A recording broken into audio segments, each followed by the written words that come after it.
నమస్తే. తదుపరి రాశి వృషభ రాశి. ఈ రాశి వారి యొక్క గ్రహస్థితి చూసినట్టయితే సూర్యుడు, బుధుడు, రాహు, గురు స్వరాశిలో సంచారం చేస్తున్నారు.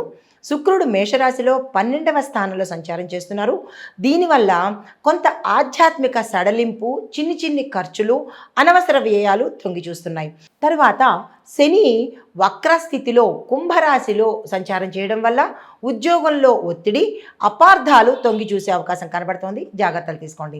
కుజుడు సింహరాశిలో అనగా 4వ స్థానంలో సంచారం చేస్తుండడం వల్ల కుటుంబ విషయంలో కొన్ని తప్పులు జరిగే అవకాశము, అపార్థాలు జరిగే అవకాశము కనబడుతోంది. జాగ్రత్తలు తీసుకోండి. ఆస్తి వ్యవహారాలు వాయిదా పడ్డం కానీ, రాకపోవడం కానీ జరిగే అవకాశం కనబడుతోంది. జాగ్రత్తలు తీసుకోండి. అయితే చంద్రుడి యొక్క ప్రభావము మీకు వారం మధ్యలో మానసిక ఒత్తిడిని తగ్గించే అవకాశం కనబడుతోంది. అనగా 4వ రోజు కానీ, 3వ రోజు మధ్యలో కానీ చంద్రుడి ప్రభావం వల్ల మీకు కొంత ఉపశమనం కలిగే అవకాశం కనబడుతోంది. అయితే ఇంకా రంగాల పరంగా చూసుకున్నట్టయితే విద్యార్థులకు ఇది శ్రమ వల్లనే తప్ప మీకు మంచి ఫలితాలు వచ్చే అవకాశం లేదు. కొంచెం శ్రమ తీసుకుని చదువుకోవాల్సి ఉంటుంది. అయితే శుక్రుడు 12వ స్థానంలో ట్రాన్సిట్ అవ్వడం వల్ల సామాన్య దృష్టి అంటే మీరు ఓవర్ కాన్ఫిడెన్స్, మామూలుగా కాకుండా ఓవర్ కాన్ఫిడెన్స్తో చదవడం వల్ల కొంచెము ఇబ్బంది పడే అవకాశం కనబడుతోంది. జాగ్రత్తలు తీసుకోండి. అయితే గురు అనుగ్రహం వల్ల మీరు ఏదైనా విదేశాలు వెళ్ళడానికి కానీ, లేదా కొత్తగా ఏదైనా పోటీ పరీక్షలు కానీ, ఇలా మీరు ఏది కొత్తగా ప్రారంభించాలన్నా గురు సంబంధిత అడ్వైజెస్ కానీ, గురుగ్రహానికి సంబంధించిన పూజ కానీ, మంత్రం కానీ చదువుకుని చేసినట్టయితే అనుగ్రహం కలుగుతుంది. తర్వాత ఉద్యోగస్తులకు చూసుకున్నట్టయితే అనుకోని బాధ్యతలు, మీ పై యజమానులు మిమ్మల్ని ఇబ్బంది పెట్టే ధోరణి గోచరిస్తోంది.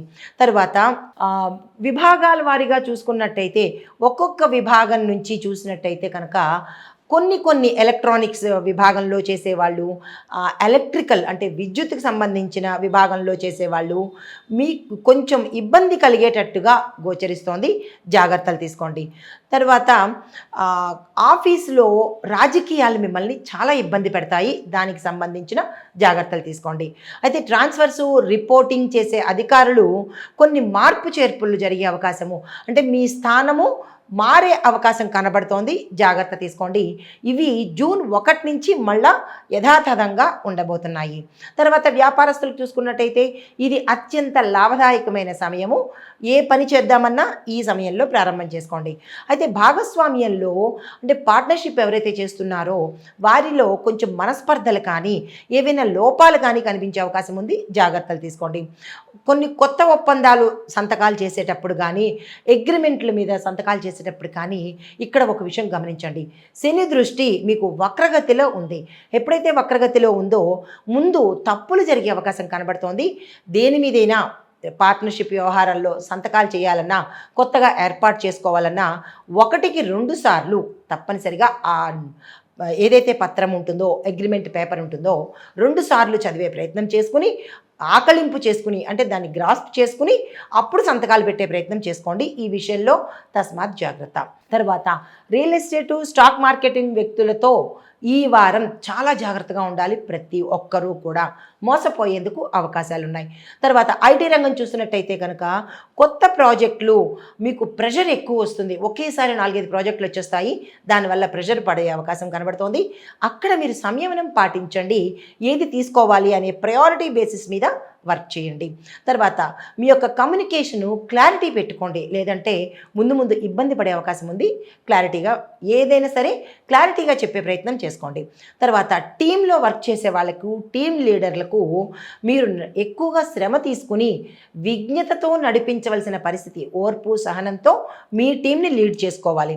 అయితే వర్క్ ఫ్రమ్ హోమ్ చేసే వాళ్ళకి విపరీతమైన మానసిక ఒత్తిడి ఎక్కువగా కనబడుతోంది. చాలా జాగ్రత్తలు తీసుకునే ప్రయత్నం చేసుకోండి. రాజకీయ రంగంలో చూసినట్టయితే కనుక మిత్రుల ముసుగులో శత్రువు ఎక్కువగా జరిగే అవకాశం కనబడుతోంది. జాగ్రత్తలు తీసుకోండి. మీ ఫ్రెండ్స్ లాగా ఉంటుంటారు. ఆ శత్రువులు ఎక్కువగా మీకు ఇబ్బంది కలిగించే అవకాశం కనబడుతోంది. మిత్రులు ఎవరు, శత్రువులు ఎవరు అనే వాళ్ళని గమనించుకోండి. అంటే ఎక్కువగా మీరు ఏదైతే వెయిట్ చేస్తున్నారో పదవుల కోసం కాదు, ఏదైనా ప్రణాళికల కోసం ఏదైనా మీరు వెయిట్ చేసిన సమయము మరింత పొడిగించే అవకాశం కనబడుతోంది. సమయానికి అందుబాటులోకి రాదు. తర్వాత ప్రజల్లోకి వెళ్ళే ఏవైనా ప్రణాళికలు ఉన్నా, ఏదైనా పథకాలు ఉన్నా అవి విఘ్నాలు కలిగే అవకాశం కనబడుతోంది. ఎందుకు, ఏమిటి అనేది యోచన చేయండి. కౌన్సిలింగ్, మోరల్ బూస్టింగు ఇలాంటివి చాలా మీకు అవసరం పడే అవకాశం కనబడుతోంది. తర్వాత ఆరోగ్యపరంగా చూసుకున్నట్టయితే కనుక 3వ ఇల్లు, 4వ ఇంటి ప్రభావంతో ఊపిరితిత్తులకు ఇబ్బందులు కలిగే అవకాశం ఎక్కువగా కనబడుతోంది. ఆరోగ్యం పట్ల ఈ రాశిలో ఉండే ప్రతి ఒక్కళ్ళు లంగ్స్ రిలేటెడ్ ఇబ్బందులు ఎదుర్కొంటారు. దీంతోపాటు స్పైనల్ కార్డుకి సంబంధించిన ప్రమాదాలు జరగడం కానీ, లేదా అంటే ఇబ్బందులు తలెత్తడం కానీ ఆల్ ఆఫ్ సడన్గా జరిగే అవకాశం కనబడుతోంది. జాగ్రత్తలు తీసుకోండి. తర్వాత ఈ రాశిలో ఉండేవారికి గతంలో ఏమైనా ఇబ్బందులు ఉంటే వైద్య పర్యవేక్షణ తప్పనిసరిగా చేయించుకోండి. ఆహార నియమాలు పాటిస్తూ నీరుని ఎక్కువ తాగినట్టయితే కొంత వెసులుబాటు కనబడుతుంది. తర్వాత కుటుంబ జీవితం చూసినట్టయితే కనుక భార్యాభర్తల మధ్య తీక్షణమైన పవర్ఫుల్ మాటల యుద్ధం జరిగే అవకాశం కనబడుతోంది. అవి చిన్నవి పెద్దవిగా అయ్యేటట్టుగా మీరే చేసుకోబోతున్నారు. కాబట్టి జాగ్రత్తలు వహించండి. పిల్లల ఆరోగ్యం మీద, పిల్లల చదువు మీద శ్రద్ధ పెట్టినట్టయితే కనుక కొంత మంచి జరిగే అవకాశం కనబడుతోంది. ఆస్తి లావాదేవీల్లో కనుక ఏదైనా ఉంటే కోర్టులో వెయ్యాలన్నా, కోర్టు మనకి రావాలన్నా, ఇలాంటివి ఏవైనా చేయాలి అంటే కనుక పెద్దల సలహా తీసుకుని ముందుకు వెళ్ళే ప్రయత్నం చేయండి. సోదరులతోనూ మిత్రులతోనూ కొంచెం ఇబ్బందికరమైన వాతావరణంతో పాటుగా మాట రావడము, విడిపోయే పరిస్థితి గోచరిస్తోంది. జాగ్రత్తలు తీసుకోండి. ఆర్థిక పరిస్థితి చూసినట్టయితే కనుక ఆదాయానికి తగిన ఖర్చులు కాకుండా ఎక్కువగా మించే అవకాశం కనబడుతోంది. అనవసరమైన ఖర్చులు పెరుగుతాయి. ముఖ్యంగా దుస్తులు, ఫ్యాషన్ మెటీరియలు, తర్వాత ఫ్యాషన్కి సంబంధించి అనవసరంగా కొనుక్కునేటట్టుగా ఇక్కడ కనబడుతోంది. ఆ ఖర్చులు అవసరమా కాదా అనేది జాగ్రత్తలు తీసుకోండి. చిన్న చిన్న ఖర్చులు కనుక మీరు సవరించుకోకపోతే అంటే ఈ మాసం చివరిలోనూ లేదా ఈ వారం చివరిలోనూ అప్పులకు వెళ్ళవలసిన పరిస్థితి కనబడుతోంది. జాగ్రత్తలు తీసుకోండి.